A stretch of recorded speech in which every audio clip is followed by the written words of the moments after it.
Hello and a very happy Christmas to you all. It's Christmas Day and we're going to do a classic Sudoku in the shape of a Christmas tree to celebrate. So I hope you all have time. I know Christmas Day can be a very busy day, but I hope you've got time to try the puzzle. Now this has come in from Justin Harvey and it featured in the Australian a couple of days ago, and I'm really actually quite pleased to see that a sort of mainstream publication is publishing a puzzle like this. It was under their tough Sudoku section, but it's quite clearly had a human being's help, at least, in constructing it. Now, a computer wouldn't randomly come up with this pattern, so very good to see. Now, if any of you are struggling for a last-minute Christmas present and you've left it very late, but do have a think about our classic Sudoku app. Came out a couple of weeks ago. It's got very good reviews. Mark and I are very proud of it, and yeah, I think if you enjoy the content of the channel, then you certainly would enjoy the contents of the app.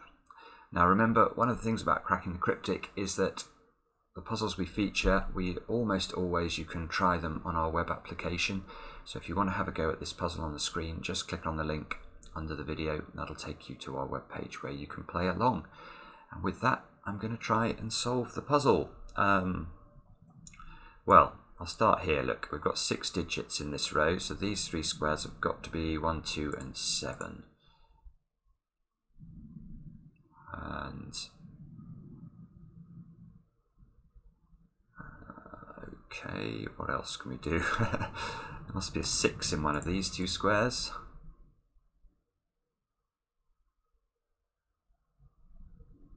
That square there, look, there's a 5 in these 2 squares, so this square has to be a 5.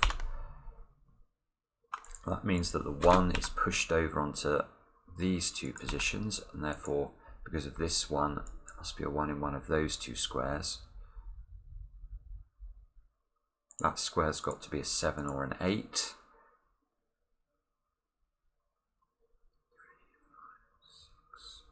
There's a 6 in one of these 2 squares. And in fact,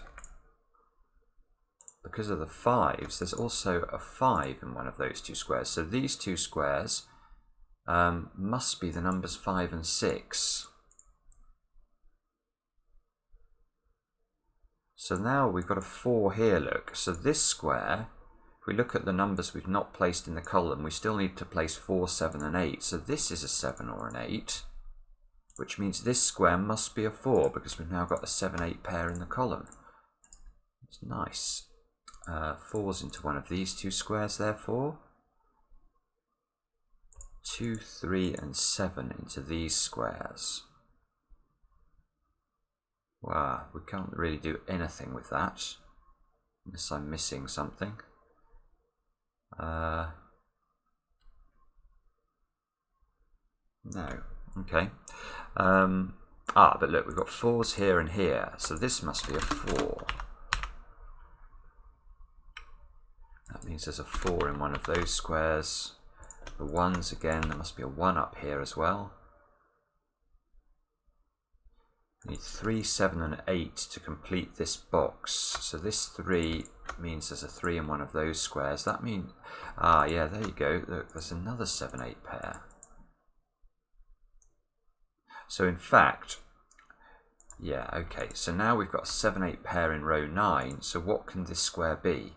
If we know that the options for these 3 squares are 3, 7 and 8, and we know this one can't be a 7 or an 8, it's going to have to be a 3.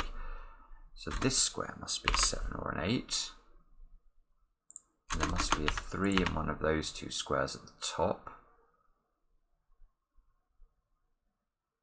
Now look, 6's as well, there must be a 6 up here too. So now we've got 3 cells here with 3 pencil marked numbers in them.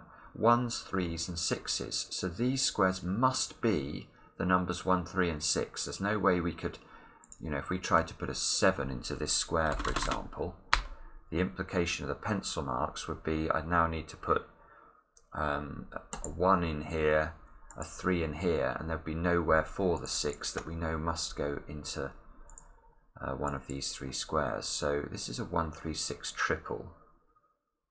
So this must be an 8. because of this 8 here. That's the only place an 8 can go in the column. These two squares are 7 and 9. These two squares are 2 and 5. I'm going to just put in some smaller pencil marks so I know these are limited. 7, 8, 3, 5. 8 here, obviously. Let's unwind this. 7, 8, 7 round the sides. So these two squares have got to be 1 and 7 now, and with the 7 here we can go 7, 1. That places a 1 in one of these two squares. And 5s, look. Same with the 5s. So the 5s are also in one of these squares. So this must be an 8 to complete the row. So that means there's an 8 in one of those two squares. At the top, this must be a 7 or a 9. Now there must be an 8 in one of these two squares.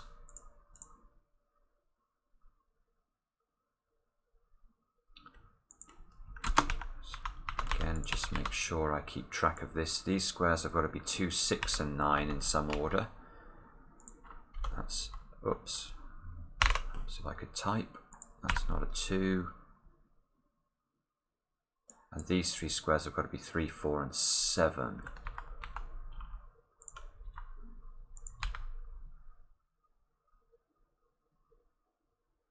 Okay, so what now? My phone's buzzing at me. That's never good. Let's try. We've got 2 5-digit columns here. Let's try them. 2, 5, 8, and 9. Not seeing anything there. And here we need 2, 4, 5, and 6. That's better. Yes, this square, look. 2, 4, 5 and 7 are the missing numbers from column 8. And this one can't be a 4, 5 or a 7. So this is a 2. That's a 5. That's a 2. Now that's very helpful. Look at that 2. It forces a 2 up into that square, which means this is a 7 and this is a 3. Must be a 3 in one of these squares now. Now hopefully that's going to crack the puzzle. Let's 4, 7 into these two squares. We still need to put 5 and 9 into this column, so you can see again we're going to be able to pencil mark those two. Anyway, actually I'll pencil mark this one as well. It's Christmas. 7 here, actually, look, that gives us a 7 and a 9 over on this side. So actually we're going to be able to, must be a 5 in one of these squares.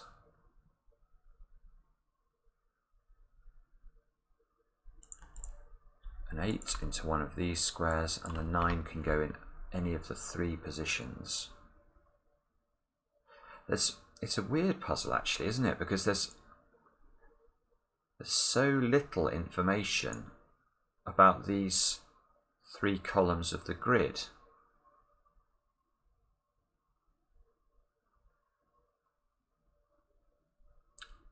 Yeah, it's very unusual.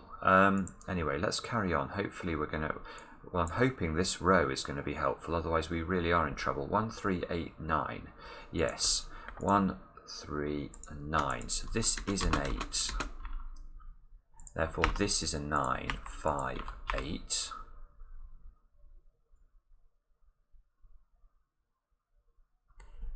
That resolves the 5 and the 6, which is going to give us these squares as well. These 2 squares have got to be 2 and 4.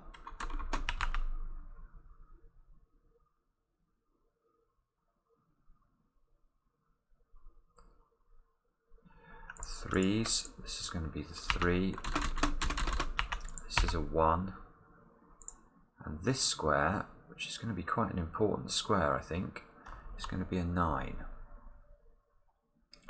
And that is useful because it forces the 9 into this square. 2 and the 4 resolve, 4 and the 7 resolve. These two squares up here have got to be 7 and 8. This 9 is going to give us a 3 here, which forces a 3 there. So this is now an 8-9 pair. And what a strange puzzle this has become. 1 here. 2 here. 5, 6 here. 4, 6 here. 4, 5 here. Okay. Good grief. So here we have a very unusual position. Let me just stare at... Yeah, no, I think it is... Well, one thing you could do in this position is you could write in the value of this cell, believe it or not. Because this is a bug. A bi-value universal grave, for those of you who aren't familiar with bugs. Bugs are a very unusual solving technique based off uniqueness, and what we could do as a result of this is we could write in, what's it going to be? It's going to be a 7 into this square. And you may say, well, how on earth can you do that?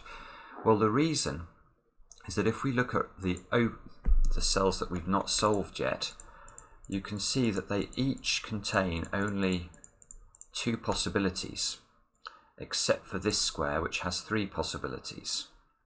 Now, in this situation, what we have to avoid is a case where the options for this square mean that every row, every column, and every box has 2 options for each number. Because if there were exactly 2 options for each number in every row, in every column, in every box, then it should be possible for you to, if you really take a step back and sort of think about what that means, you can just switch the digits. So you could choose. So let me just do this. If the options for this square were only 1 or 2, let's count. Let's do a bit of counting and check. You can see in this row, the 1 can go in 2 positions, the 2 can go in 2 positions, and the 7 can go in 2 positions. In this column, the 1 can go in 2 positions, the 2 can go in 2 positions, the 7 can go in 2 positions. And we'll find that throughout the puzzle. Now, if that is the case, then either the puzzle will break, so if we were to try a 1 or a 2 here, we'll get a repeated number in a row, column, or box. Or, if it doesn't break, then we could simply have chosen the other number. So let's say we tried 1 first and the grid filled. We could have simply switched this to a 2, and every number in the grid would change its parity to the other option, and you would have a second solution to the puzzle. And that follows because if there are only 2 options in every row, column, and box for every single number, that must be the case. So, wow, a very unusual technique. Now, some people don't like me using bugs because they think that they are based on uniqueness. So let me just see if I can see a quick way of doing it a different way. Now, I'm not sure I'm going to be able to because there's so little communication. You know, effectively what we're trying to do now is to solve a Sudoku that is in this form. These numbers on the side are irrelevant.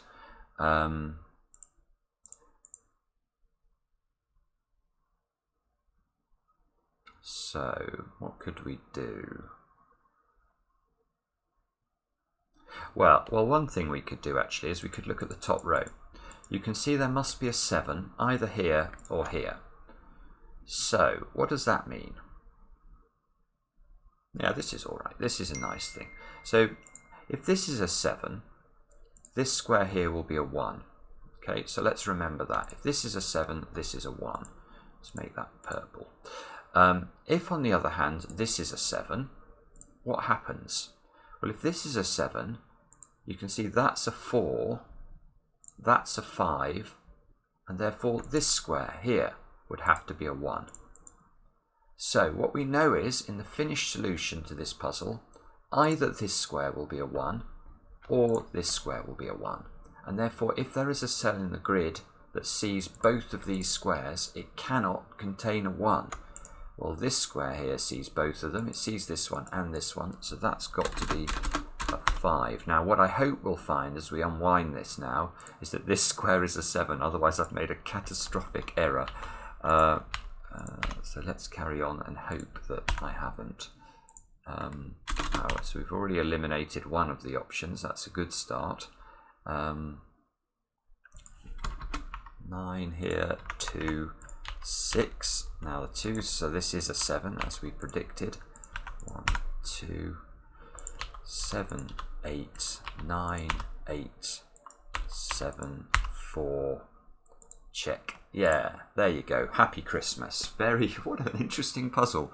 Very nice bit of Christmas, a bit of a Christmas present there. Happy Christmas again to you all. Thank you very much for making this channel so popular and for giving Mark and I so much pleasure over the last year.